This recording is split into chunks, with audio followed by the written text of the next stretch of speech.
Ya, jadi kebetulan Mas Ahmad Dhani ini adalah salah satu kerabat keraton di mana mendapatkan gelar kebangsawanan dari Sinuhun Pakubuwono yang ke-13 almarhum. Dan setelah itu Mas Dhani itu sering sekali, memang kita juga tahu semua ya bahwa Mas Dhani itu sangat cinta budaya Jawa dan sangat senang sekali dengan budaya Jawa dan sering sowan ke keraton. Nah, ketika sering sowan ke keraton, ikut upacara-upacara tradisi, beberapa kali ke rumah saya, kita berdiskusi. Kemudian ketika putranya yang pertama kan semuanya memang dalam konsep tradisi Jawa ya, tradisi Jawa, kemudian busananya, tradisi adat dan segala macamnya. Nah, ketika di anak kedua kan berbeda dan itu saya rasa sesuatu yang alami ya. Setiap anak kan membawa karakternya masing-masing, keinginannya masing-masing. Tetapi Mas Dhani tidak ingin terlewatkan tradisi Jawa. Akhirnya diputuskanlah priwet yang masih menjadi satu rangkaian panjang dari pernikahan itu untuk bisa ada sentuhan Jawa di sana. Kemudian suatu ketika ada sebuah upacara di keraton dan kemudian selalu mampir ke tempat saya ngobrol di dalam Lojen Sasono Mulyo, kemudian cerita dan minta izin lah. Terus saya sampaikan kalau di keraton ini kan ada do and don'ts ya, seperti biasa lah kita berkunjung atau kita pergi ke rumah seseorang atau ke sebuah tempat pasti ada ranah yang boleh dan tidak boleh. Lalu saya sampaikan, Mas, jadi kalau di dalam tentu saja nggak boleh ya, karena kan ada tempat upacara, ada tempat tradisi, tempat-tempat sakral tentu saja tidak diperbolehkan. Terus selalu tanya di mana yang boleh.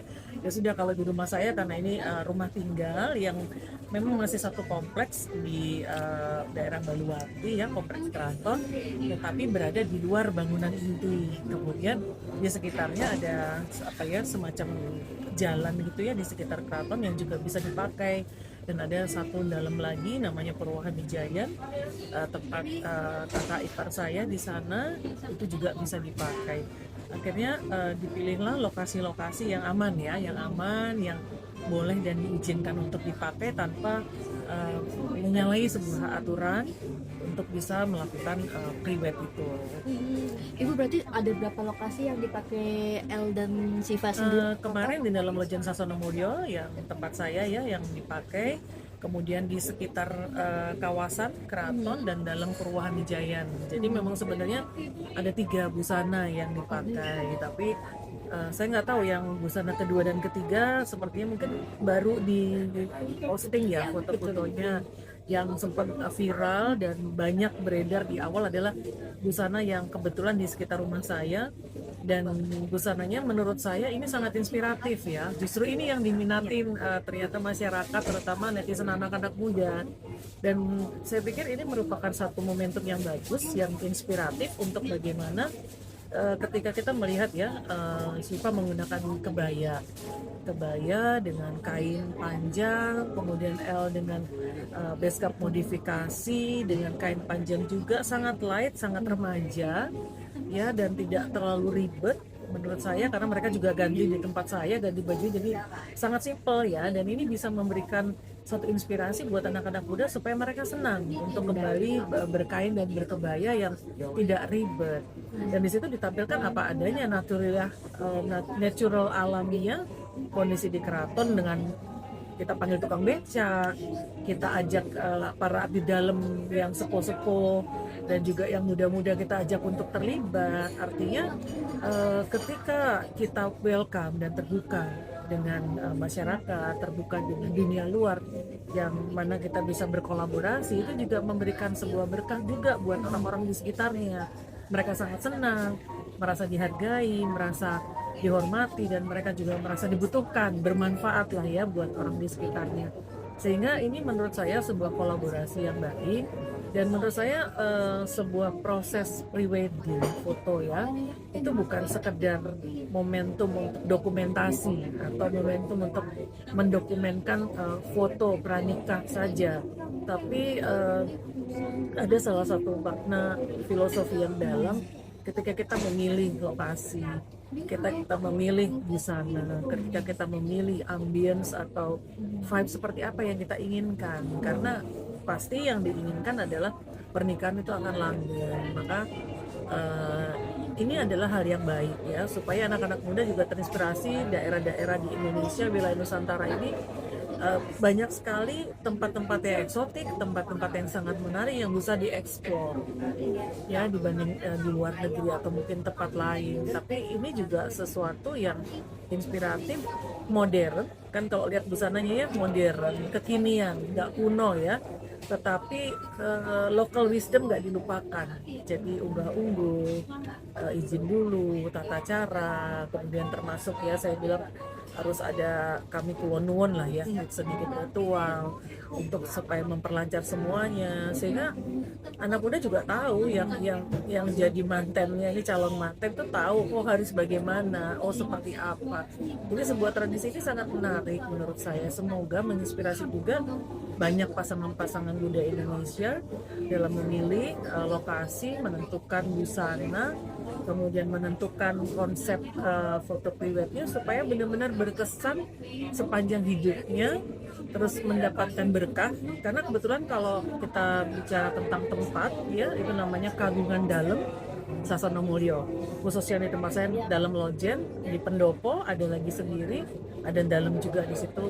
Sasono Mulyo, Sasono itu tempat, Mulyo itu tempat kemuliaan ya. Jadi ada satu dalam rombongan yang dipakai di situ itu hanya untuk persemayaman jenazah putra dan putri raja atau upacara panggih, pernikahan temu pengantin.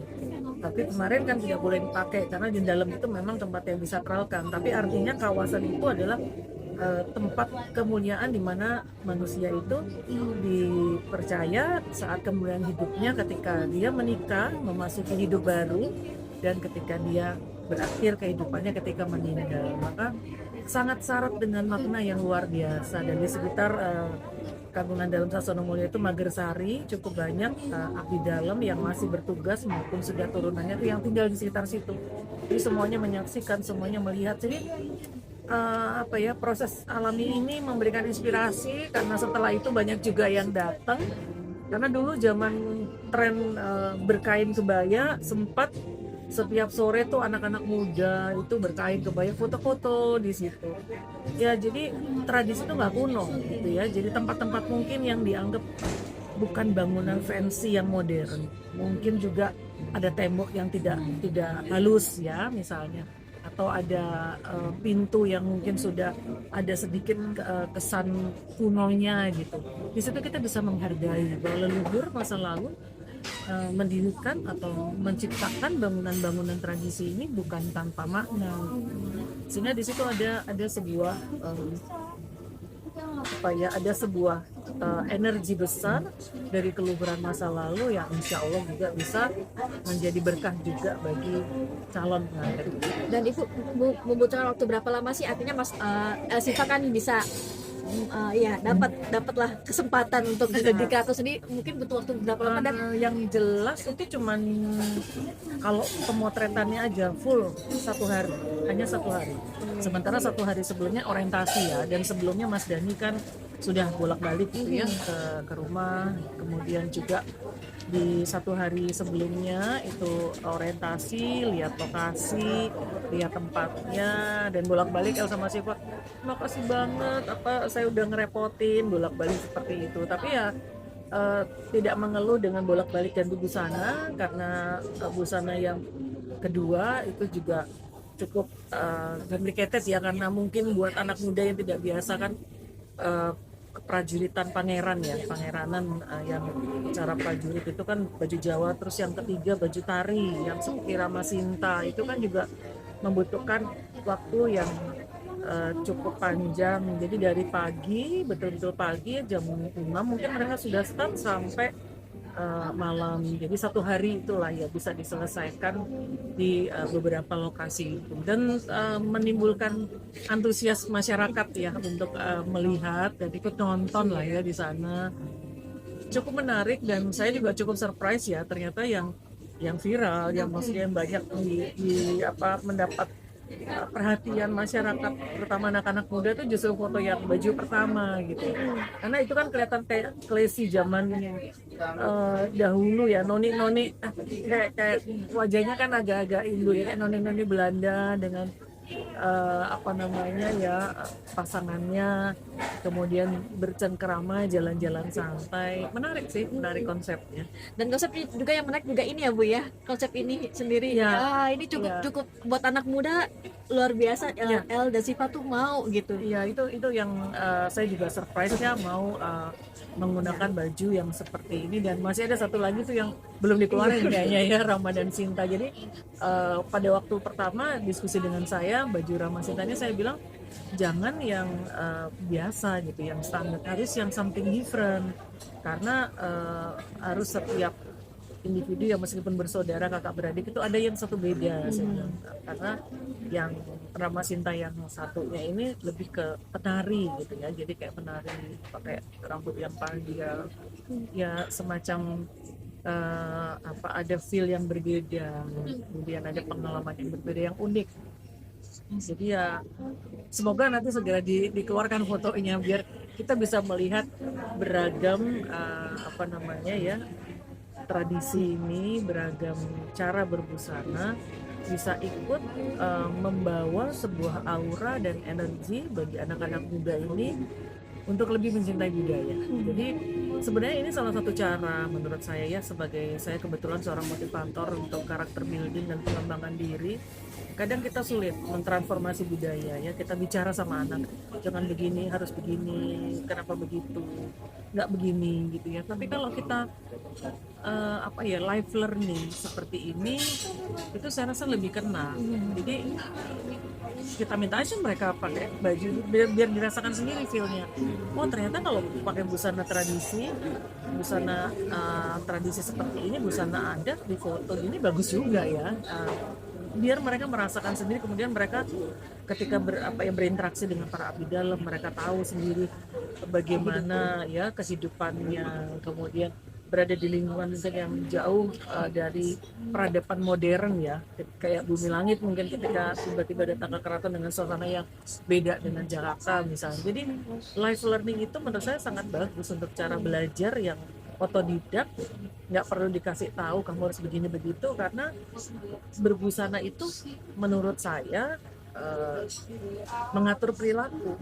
Otomatis kalau dia pakai kain, dia pakai kebaya, kan dia nggak mungkin pecicilan gitu lah kira-kira ya, gayanya, ngomongnya, berjalannya, bersikapnya itu otomatis dengan sendirinya dia akan menyesuaikan gitu. Jadi ini bagus kalau misalnya kita bisa ke depan ya, mungkin siapa tahu bisa banyak nih pengikutnya El sama Siva, yuk rame-rame after wedding gitu ya, terus ngajak semua pakai busana yang simpel itu aja, kebaya dan kain.